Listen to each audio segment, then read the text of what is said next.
तो अब जो लोग इसमें बाधक थे, जिनकी चर्चा मैं करने वाला हूं अभी कुछ देर बाद, ये लोग कहते थे कि अगर राम मंदिर के पक्ष में फैसला हुआ और राम मंदिर का निर्माण हुआ तो खून की नदियां बहेंगी।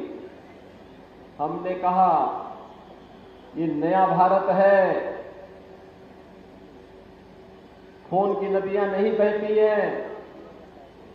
ये अपनी सुरक्षा करना भी जानता है और सुरक्षा में सेंध लगाने वालों की वह दुर्गति करता है। उनके लिए न कफन नसीब होगा, न 2 गज जमीन ही नसीब हो पाएगी। बहनों और भाइयों, परिणाम क्या रहा? पिछले 7-7.5 वर्ष में उत्तर प्रदेश में एक भी दंगा नहीं हुआ। सारे पर्व और त्योहार शांतिपूर्ण तरीके से मनाए जाते हैं और आज आप डबल इंजन सरकार के कारण वहां के विकास को देखेंगे तो उस विकास के लिए जम्मू कश्मीर भी हकदार है और इसी का आह्वान करने के लिए मैं आपके पास आया हूं। बहनों और भाइयों, मैं आपसे पूछना चाहता हूं, कौन लोग हैं वे जिन्होंने धरती के स्वर्ग को मजहबी उन्माद के पाप का एक गोदाम बना करके, वेयर हाउस बना करके यहां की जनता का शोषण किया, परिवारवाद को पनपाया, भ्रष्टाचार को पनपाया, अपने राजनीतिक स्वार्थ के लिए आतंकवाद को पनपाने का पाप किया था। वे लोग कौन थे? वह कोई और नहीं था, ये कांग्रेस, नेशनल कॉन्फ्रेंस और पीडीपी ही उस पाप के मुख्य जनक हैं।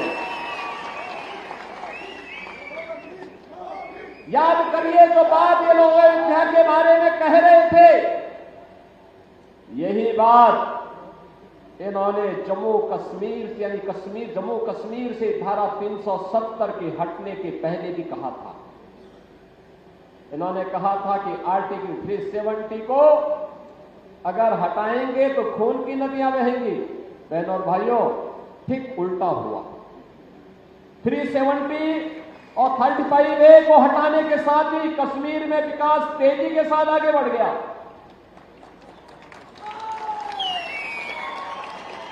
टेररिस्ट स्टेट से आज एक टूरिज्म डेस्टिनेशन का बेहतरीन स्टेट बन गया है। आज यहां हाईवे बन रहे हैं, आज यहां पर IIT, IIM, एम्स जैसे संस्थान स्थापित हो रहे हैं। आज यहां पे देश का सबसे बड़ा और सबसे ऊंचा ब्रिज जम्मू कश्मीर के अंदर बन रहा है और यहां पे टनल बनकर के दूरी को कम से कम करने के कार्य हो रहे हैं। आज यहां के नौजवानों के हाथों में रोजगार है। कांग्रेस, नेशनल कॉन्फ्रेंस और पीडीपी ने यहां के नौजवानों के हाथों में टैबलेट नहीं दिया, तमंचा पकड़ाया था, तमंचा पकड़वाने का काम कराया था। लेकिन भारतीय जनता पार्टी की, मोदी जी के नेतृत्व की सरकार ने उन्हें स्किलफुल बना करके टैबलेट के साथ जोड़ करके उनके हाथों को रोजगार देने का कार्य किया है, रोजगार देने के लिए कार्य कर रही है। बहनों और भाइयों, मैं आज इसीलिए आपके पास आया हूं आपसे कहने के लिए, ये जम्मू कश्मीर विधानसभा का चुनाव इन्हीं बातों को लेकर के चल रहा है। जो लोग कहते हैं कि हमारी सरकार अगर आती है तो 370 हम फिर से वापस लाएंगे, यानी 370 को वापस लाने का मतलब आतंकवाद के पुराने दौर को, परिवारवाद के और भ्रष्टाचार के पुराने दौर को जम्मू कश्मीर पर फिर थोपने का एक कुत्सित प्रयास। ये लोग वही लोग हैं जिनको शांति नहीं चाहिए, जिनको सौहार्द नहीं चाहिए, जिनको विकास नहीं चाहिए, जिनको केवल सत्ता चाहिए, सत्ता चाहिए, और सत्ता प्राप्त होने के बाद इनका व्यवहार क्या होता है ये किसी से छुपा हुआ नहीं है।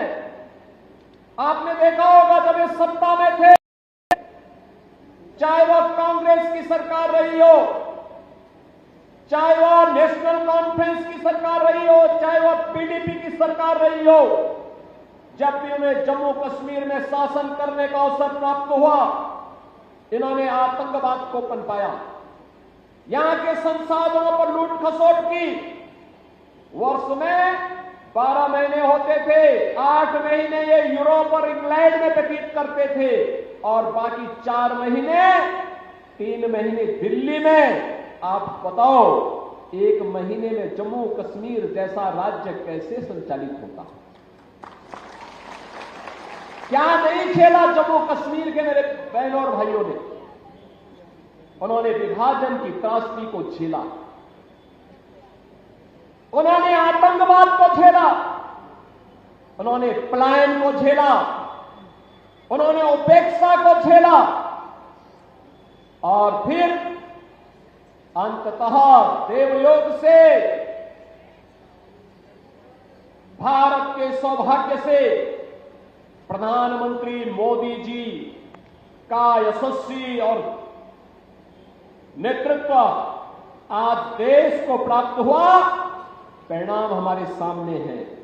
जो सपना 1952-53 में डॉक्टर श्यामा प्रसाद मुखर्जी ने देखा था, याद करिए, ये धारा 370 आर्टिकल 370 एक कांग्रेस के पापों की जड़ है। इस 370 को हटाने के लिए डॉक्टर श्यामा प्रसाद मुखर्जी ने अपना बलिदान दिया था और उस समय उन्होंने एक नारा दिया था, एक देश में 2 प्रधान, 2 विधान, 2 निशान नहीं चलेंगे, नहीं चलेंगे।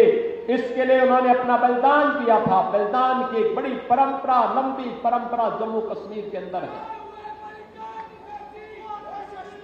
बहनों और भाइयों, भारतीय जनता पार्टी और भारतीय जनसंघ का एक कार्यकर्ता नारा लगाता था, जहां हुए बलिदान मुखर्जी वह कश्मीर हमारा है, जहां हुए बलिदान मुखर्जी वह कश्मीर हमारा है। और बहनों और भाइयों, 370 के हटते ही कश्मीर विकास की मुख्य धारा के साथ फिर से जुड़कर के तेजी के साथ आगे बढ़ गया है। आज यहां टूरिज्म नहीं, आज टूरिस्ट आ रहा है। आज यहां पर सामूहिक नरसंहार नहीं, आज यहां G20 के समिट हो रहे हैं। G20 के अंतर्राष्ट्रीय सम्मेलन आज आपके जम्मू कश्मीर के अंदर हो रहे हैं। ये नया कश्मीर है, विकास के प्रति जो आग्रही बनकर के तेजी के साथ आगे बढ़ रहा है। और विकास ही नहीं, याद करिए, कांग्रेस, नेशनल कॉन्फ्रेंस, पीडीपी,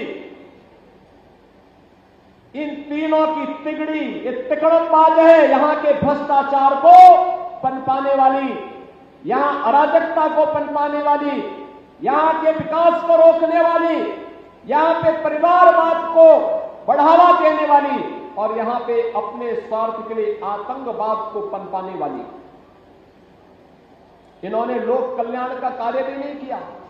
याद करिए, आज मोदी जी के नेतृत्व में भारत के 80 करोड़ लोग फ्री में राशन की सुविधा का लाभ प्राप्त कर रहे हैं।